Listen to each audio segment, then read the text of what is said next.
Welcome, dear friends, to a heartwarming tale of redemption, second chances, and the transformative power of love in the face of life's unexpected twists and turns. Enjoy the story. The howling wind whipped snow against the windshield of Jack Thornton's luxury SUV, creating a dizzying vortex of white. Jack, a 40-year-old banker with salt and pepper hair and piercing blue eyes, gripped the steering wheel tightly, his knuckles turning white from the effort. "Damn it!" he cursed, as the vehicle fishtailed once again on the treacherous road. The blizzard had caught the city off guard, turning the streets into a treacherous maze of ice and snow. As he regained control, Jack couldn't help but marvel at the vehicle's capabilities. "At least I splurged on this beast," he muttered to himself, a wry smile playing on his lips. Any other car would be in a ditch by now. The smile faded as quickly as it had appeared when he thought about the incompetence of the city's snow removal services. His friend Mike, the mayor, was going to get an earful about this tomorrow. Jack's thoughts were interrupted by another violent swerve. He decided to pull over and check for any damage. Stepping out into the biting cold, he zipped up his designer coat and circled the SUV. "Thank God," he breathed, relieved to find no visible damage. As he climbed back into the warmth of the car, Jack's mind wandered to his destination, home. The word home brought a mix of emotions to Jack. On one hand, it meant seeing his mother, Grace, whom he adored. On the other, it meant facing the reality of her deteriorating health. As he navigated the treacherous streets, memories of Grace in her prime flashed through his mind. Grace Thornton, the darling of Broadway, with her flowing red hair and captivating stage presence. Even now, at 70, she retained traces of that magnetic charm. Jack's mind drifted back to his childhood, growing up in the shadow of his mother's fame. He remembered the nights spent backstage, watching in awe as Grace transformed into countless characters, each more captivating than the last. There was the time she played Blanche DuBois in A Streetcar Named Desire, her vulnerability and strength leaving the audience in tears, or her Tony-winning performance as Maria Callas in Masterclass, where she commanded the stage with such authority that even Jack, barely 10 at the time, felt compelled to stand and applaud. But with the glory came the price of fame. Jack recalled the endless stream of admirers, the late-night parties, and the toll it all took on their family. His father, unable to handle being Mr. Grace Thornton, had left when Jack was just 5. "I've got to make this quick," Jack muttered to himself, pulling his thoughts back to the present. Just an hour at home, then back out for the negotiations. He knew it wasn't ideal, but the impending business deal was crucial. Still, the thought of his mother waiting for him, depending on him, made his heart ache. Despite his wealth and the army of caregivers he could afford, Jack insisted on caring for Grace himself. He knew how much it meant to her, a woman who had once commanded attention wherever she went, to maintain her dignity in illness.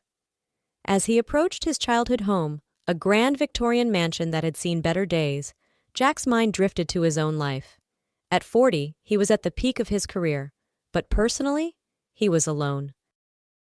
Jack's rise in the banking world had been meteoric. Fresh out of Harvard Business School, he had joined one of Wall Street's most prestigious firms. His sharp mind and ruthless determination quickly caught the attention of the higher-ups. By 30, he was heading his own division.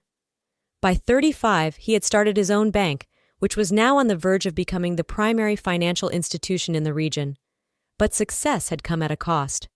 Friends had fallen by the wayside, unable to keep up with his relentless pace. Family gatherings had been missed, birthdays forgotten. And then there was Angela. The face of his ex-fiancée flashed unbidden in his mind. Even after all these years, the memory of her betrayal stung. Angela, with her golden hair and infectious laugh. Victor, his best friend since childhood, always by his side. Until that fateful day. Jack closed his eyes, reliving the moment in his office 9 years ago. Victor, pale and trembling, confessing to the affair. "I'm sorry, Jack, it just happened. Angela, she's... God, I'm so sorry." The pain had been indescribable. In one fell swoop, he'd lost the woman he loved and the man he trusted most in the world. Jack had cut them both out of his life that very day, throwing himself into his work with a vengeance. Now, as he walked towards the house, Jack shook his head to clear the painful memories. He had a mother to care for and a business empire to run. There was no time for dwelling on the past. But fate, it seemed, had other plans. As Jack rounded the corner of his street, a small figure suddenly materialized in his headlights. His heart leapt into his throat as he slammed on the brakes, the SUV's tires screaming in protest as it slid on the icy road. "Jesus Christ!" Jack yelled, his heart pounding. He threw the car into park and leapt out, expecting the worst. There, in the middle of the road, stood a little girl. She couldn't have been more than 6 or 7, her small frame almost completely covered in snow. Large, frightened eyes peered out from a face framed by wet, golden curls. "Hey, kid! What the hell are you doing out here?" Jack's voice came out harsher than he intended, fueled by residual fear and adrenaline. The child's lower lip trembled, and suddenly she burst into tears, her small body racked with sobs. Jack's anger deflated immediately. He knelt down, trying to make eye contact with the terrified girl. Hey, it's okay. I'm sorry I yelled. Are you lost? Where are your parents?" The girl continued to cry, her teeth chattering from the cold.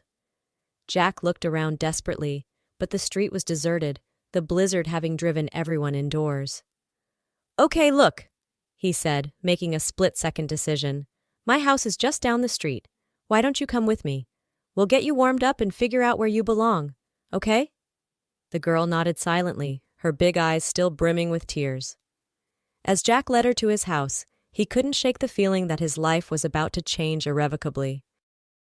Jack burst through the front door, the little girl in tow. "Mom?" he called out, his voice echoing through the high-ceilinged foyer. Grace's voice floated down from upstairs, weak but alert. "In here, Jack." "Listen, Mom, I can't stay long. I've got those negotiations, remember? But I've got a situation here." Jack's voice trailed off as he entered his mother's room, the little girl hiding behind his legs.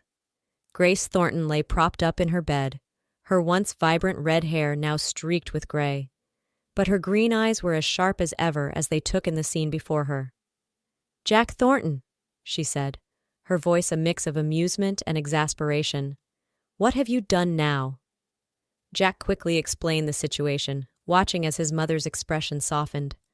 "Oh, you poor dear," Grace said, addressing the little girl. "Come here, let me look at you." To Jack's surprise, the child stepped forward, seemingly drawn by the warmth in Grace's voice. "Mom, I hate to do this, but can you keep an eye on her? I really can't miss these negotiations." Grace waved him off. Go. Your mother may be bedridden, but she can handle one little girl. We'll be fine, won't we, sweetheart?" The girl nodded, a small smile finally gracing her features. As Jack hurried out, he couldn't shake the feeling that he was missing something important. But the ticking clock in his mind drowned out any misgivings. He had an empire to secure. Grace watched her son leave, shaking her head slightly. "That boy," she muttered, "always in such a rush." She turned her attention to the little girl, who was looking around the room with wide-eyed curiosity. "Now then, my dear," Grace said gently, "why don't you tell me your name?" "Lily," the girl whispered, her voice barely audible. "Lily," Grace repeated, smiling. "What a beautiful name. Are you hungry, Lily? I bet we can find something tasty in the kitchen." As Grace slowly made her way out of bed, leaning heavily on her cane, Lily watched with concern. "Should you be getting up?" she asked, her small voice filled with worry. Grace chuckled. "Oh, don't you worry about me, dear. I may be old, but I'm tougher than I look. Now let's see about that snack, shall we?" As they made their way to the kitchen, Grace couldn't help but notice how Lily's eyes kept darting around, taking in the faded glamour of the house. Old theater posters lined the walls, and shelves were crowded with awards and mementos from Grace's illustrious career. "Do you like the theater, Lily?" Grace asked as she rummaged through the cupboards. Lily nodded enthusiastically. "My mom takes me sometimes. She says it's magic." Grace's eyes twinkled. "Your mother sounds like a wise woman. The theater is indeed magic. It can transport you to different worlds, make you laugh, cry, and everything in between. As they sat at the kitchen table, munching on cookies and sipping hot chocolate, Grace gently probed for more information. "Tell me about your mother, Lily. Where is she now?" Lily's face fell, and she stared into her mug. "She's sick, in the hospital. She told me to find. Grace leaned forward, her heart suddenly racing. "To find who, dear?" Lily looked up, her eyes filled with a mixture of hope and fear. "My dad. She said I needed to find my dad." In that moment, Grace felt as if the world had shifted beneath her. She looked at Lily, really looked at her, and suddenly saw what she had missed before. The shape of her eyes, the set of her jaw, they were unmistakably familiar. "Oh my," Grace breathed. "Oh my indeed." Meanwhile, Jack was in the midst of the most important negotiation of his career. The boardroom was tense, filled with the city's most powerful financial players. Jack stood at the head of the table, his presence commanding attention. "Gentlemen," he began, his voice steady and confident, "what we're proposing today isn't just a merger. It's a vision for the future of banking in this region." For the next 2 hours, Jack fought tooth and nail, his keen mind and sharp tongue working in tandem to secure his bank's position as the primary financial institution in the region. He parried verbal blows, closed million-dollar deals, and outmaneuvered his competitors at every turn. But even as he dominated the boardroom, a part of his mind kept drifting back to the little girl he'd left with his mother. Who was she? Where had she come from? As the meeting finally adjourned, Jack's VP, Tom, clapped him on the back. "Excellent work, Jack," he said, grinning. "You've just made history. Drink to celebrate?" Jack shook his head, already reaching for his phone. "Rain check, Tom. I've got to get home." As he drove through the now quiet streets, the blizzard having finally abated, Jack couldn't shake a sense of foreboding. Something was waiting for him at home, something that would change everything. Jack entered his house, calling out, "Mom, I'm back. Is everything okay?" The sight that greeted him in the living room stopped him dead in his tracks. There was his mother, Grace Thornton, walking slowly but steadily with the aid of a cane. The little girl, Lily, he reminded himself, trailed behind her, a look of concern on her small face. "Mom?" Jack's voice was barely a whisper. "You're walking?" Grace turned to him, her eyes twinkling with a mix of joy and something else. "Was that mischief?" "Oh, Jack, we have so much to talk about." Over the next hour, as Lily slept peacefully on the couch, Grace revealed a truth that shook Jack to his core. "Her name is Lily Thornton, Jack," Grace said softly, her eyes never leaving her son's face. "She's your daughter." Jack felt as if the floor had dropped out from under him. What? But how? Who? Grace's eyes were full of sympathy as she handed him a letter.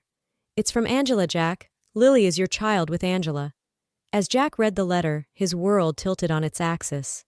Angela had discovered she was pregnant after their breakup. Ashamed and afraid, she'd kept it a secret all these years. But now, gravely ill, she had sent Lily to find her father. "She's in the hospital, Jack," Grace said softly. "Terminal cancer. She wanted Lily to have a family when she's gone." Jack's mind reeled. A daughter. He had a daughter. And Angela? Angela was dying. "I don't understand," Jack said, his voice hoarse. "Why didn't she tell me? I would have." Grace reached out and took her son's hand. "Fear makes us do foolish things, Jack. You of all people should understand that."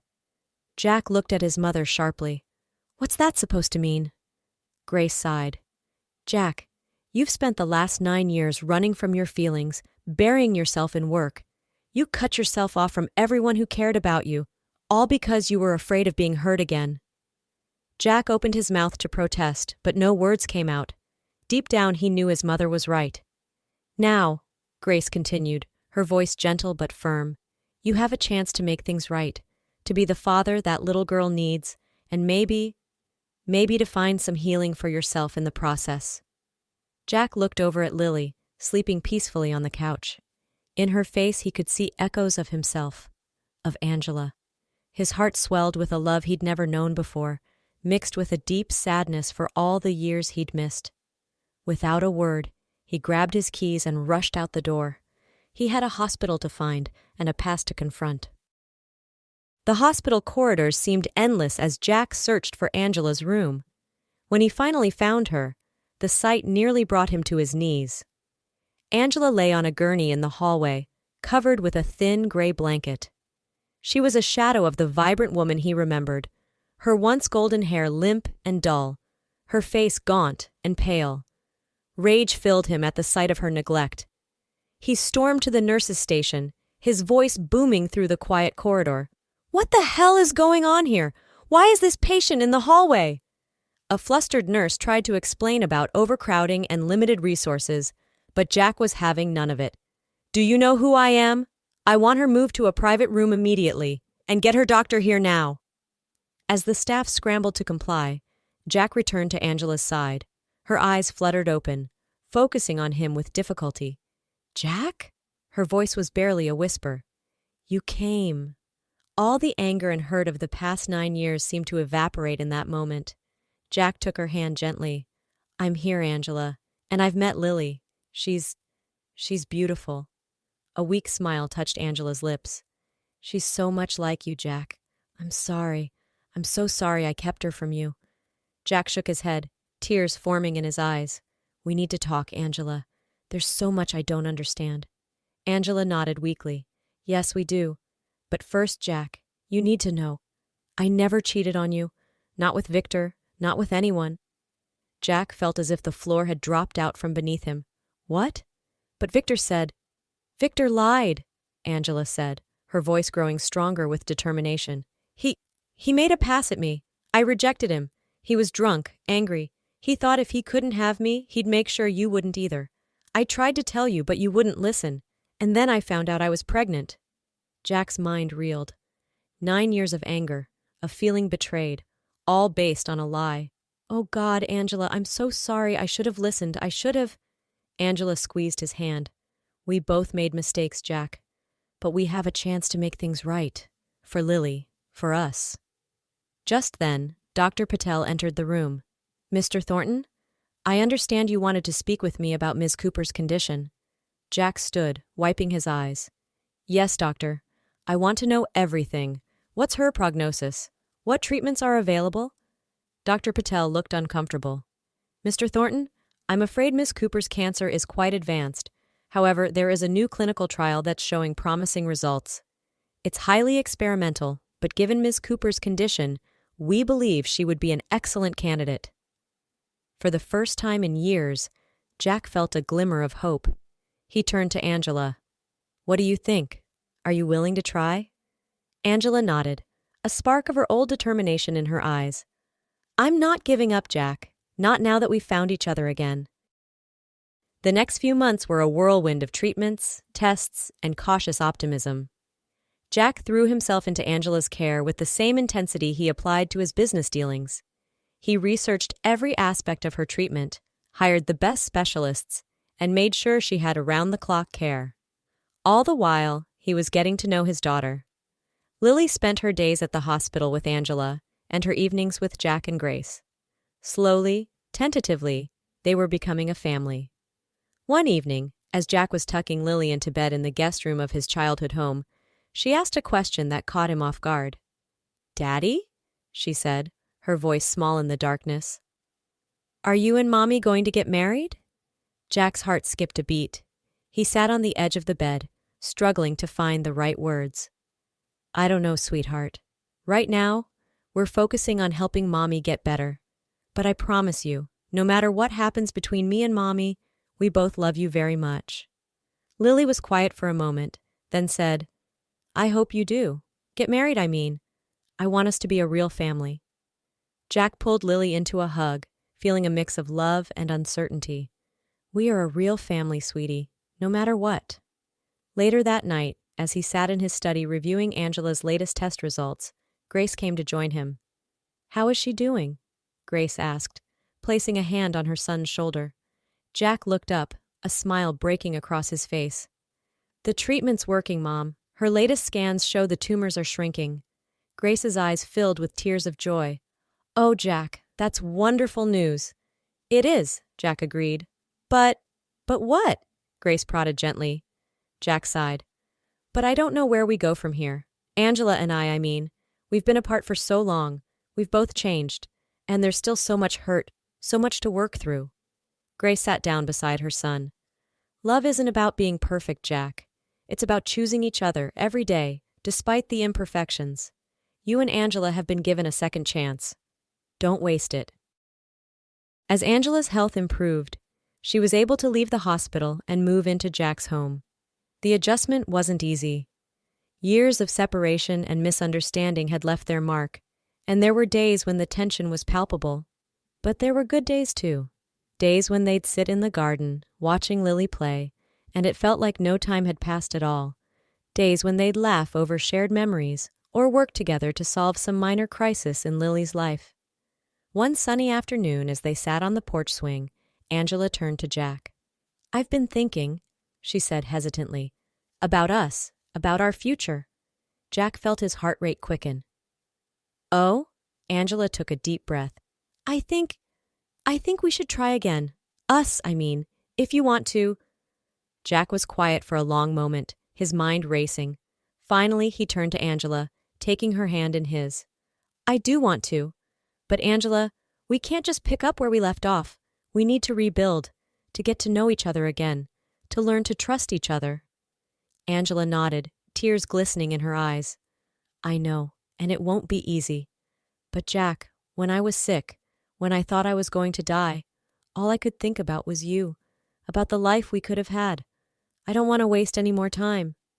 Jack leaned in, gently wiping a tear from Angela's cheek. Neither do I, he whispered, before pulling her into a soft, tender kiss. From the doorway, unnoticed by the couple, Lily watched with a wide grin on her face.